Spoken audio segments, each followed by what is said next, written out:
ini mata kuliah teori dan praktik PKKN yang diampu oleh Bu Ani Sri Yuliana MPD. Selamat menyaksikan. John Holland lahir pada tanggal 27 Oktober 1919 di Omaha, Nebraska. Dia menempuh pendidikan di Universitas Minnesota University of Nebraska, Omaha, Central High School, dan lulus pada tahun 1942. Terry Holland mengumpulkan 6 lingkungan okupasional dan 6 tipe kepribadian. Pada tahun 1966, Holland berpendapat bahwa lingkungan okupasional adalah realistik, intelektual, artistik, sosial, pengusaha, dan konvensional. Pada tahun 1973, Terry Holland direvisi menjadi realistik, investigatif, artistik, sosial, pengusaha, dan konvensional. Terry Holland menjelaskan bahwa interaksi individu dengan lingkungan dapat menghasilkan karakteristik pilihan pekerjaan dan penyesuaian lingkungan kerja.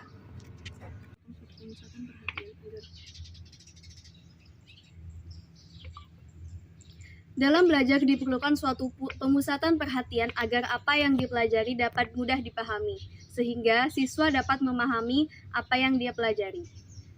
Menurut John Holland tahun 1973, individu tertarik pada suatu karir karena kepribadian dan juga apa yang melatar belakanginya. Teori Holland memberikan penekanan pada ketepatan self-knowledge dan juga informasi karir yang diperlukan pada pembuatan keputusan karir. Dampaknya sangat besar pada prosedur ases minat dan juga prosedur konseling karir. Implikasinya untuk konseling adalah bahwa tujuan utama konseling adalah mengembangkan strategi untuk meningkatkan pengetahuan tentang diri dan juga berbagi persyaratan okupasional dan juga berbagai macam lingkungan sekitarnya. Teori Holland menjelaskan tentang struktural interaktif, di mana teori tersebut telah menyiapkan antara kepribadian dan juga jenis pekerjaan. Dalam proporsi asumsi formal yang utama dari teori Holland adalah yang pertama, dalam budaya orang yang paling dapat dikategorikan sebagai salah satu dari 6 jenis, yaitu realistis, investigatif, artistik, sosial, interpreting, dan juga konvensional. Yang kedua, ada 6 model lingkungan, yaitu realistis, intelektual, artistik, sosial, interpreting, dan juga konvensional. Ketiga, individu akan mencari lingkungan yang membiasakan dirinya untuk melatih keterampilan dan juga kemampuannya, mengekspresikan sikap dan juga nilai-nilai, serta mengambil peran dan juga masalah yang menyenangkan. Yang keempat, perilaku ditentukan oleh interaksi antara kepribadian dan juga lingkungan. Kelima, manusia akan menemukan lingkungan-lingkungan yang kuat dan memuaskan ketika pola lingkungan tersebut menyerupai pada pola kepribadian mereka. Yang keenam, interaksi yang tak sejenis merangsang perubahan di dalam perilaku manusia dan juga sebaliknya. Interaksi antara satu sama lain dapat membangun serta mendorong stabilitas perilaku manusia.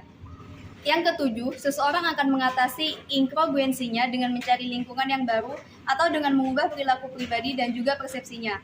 Yang terakhir, interaksi timbal balik antara orang dan pekerjaannya secara berturut-turut biasanya menuju kepada satu rangkaian kepuasan dan juga kesuksesan. Holland mengukuhkan ada 6 tipe kepribadian murni yang jarang terjadi jika sama sekali tidak terbentuk murni. Keenam tipe murni biasa disebut dengan realistik. Yang pertama, realistik, tipe orang-orang yang berurusan dengan lingkungan yang objektif, konkret, dan sikap fisik yang manipulatif.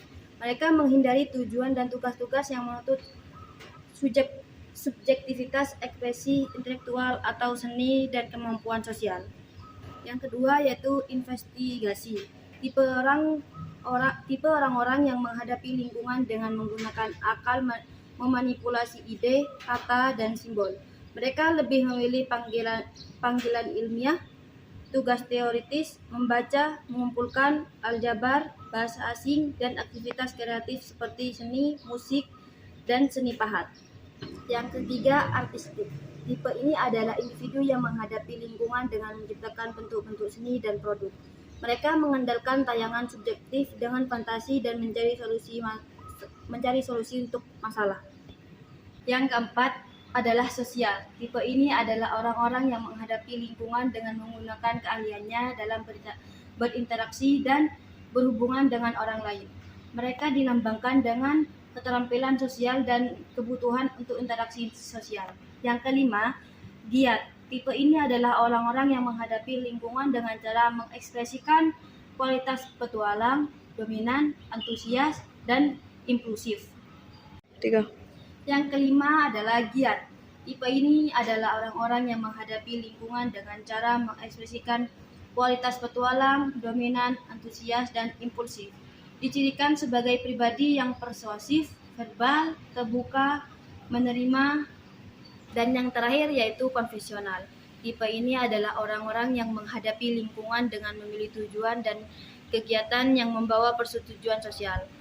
Pendekatan terhadap masalah adalah stereotip, benar, dan tidak orisinil. Di gambar ini, model heksagon Holland ini untuk menunjukkan hubungan lingkungan kerja di antara individu-individu berdasarkan jenis kepribadian. R untuk tipe kepribadian realistik, sedangkan I tipe kepribadian intelektual, dan A tipe kepribadian artistik atau seni, S tipe kepribadian sosial, dan E tipe kepribadian usaha atau enterprising, dan C tipe kepribadian konvensional. Antara titik satu dengan titik yang lain memiliki hubungan antar tipe kepribadian dengan lingkungan. Melalui model heksagon tersebut, ada 4 asumsi yang dapat menunjukkan hubungan keenam tipe kepribadian lingkungan kerja, yaitu kesesuaian, ketepatan, diferensial, atau pembendaharaan, dan identitas. Masing-masing lingkungan akan menunjukkan karakteristik yang berbeda-beda. Karakteristik tersebut sesuai dengan karakteristik orang-orang yang tinggal dengan lingkungan tersebut. Implikasi teori kepribadian Holland terhadap BK karir di sekolah. Pada dasarnya, teori perkembangan karir tertentu berimplikasi pada tuntutan dan tertentu pula terhadap bagaimana dan apa yang harus dilakukan oleh konselor dalam proses konseling karir. Secara umum, Gibson dan Michel menjelaskan beberapa implikasi teori karir terhadap konseling karir, yaitu yang pertama, memahami proses dan karakteristik perkembangan manusia, termasuk persiapannya untuk belajar dan keberhasilan dalam melaksanakan tugas tertentu sesuai dengan tahapan perkembangannya. Yang kedua, memahami kebutuhan dasar manusia, termasuk kebutuhan khususnya dan juga hubungannya dengan perkembangan karir dan pengambilan keputusan. Yang ketiga, dapat melakukan asesmen dan menginterpretasikan sifat-sifat individual dan karakteristiknya, serta menerapkan dalam relasi konseling yang bervariasi.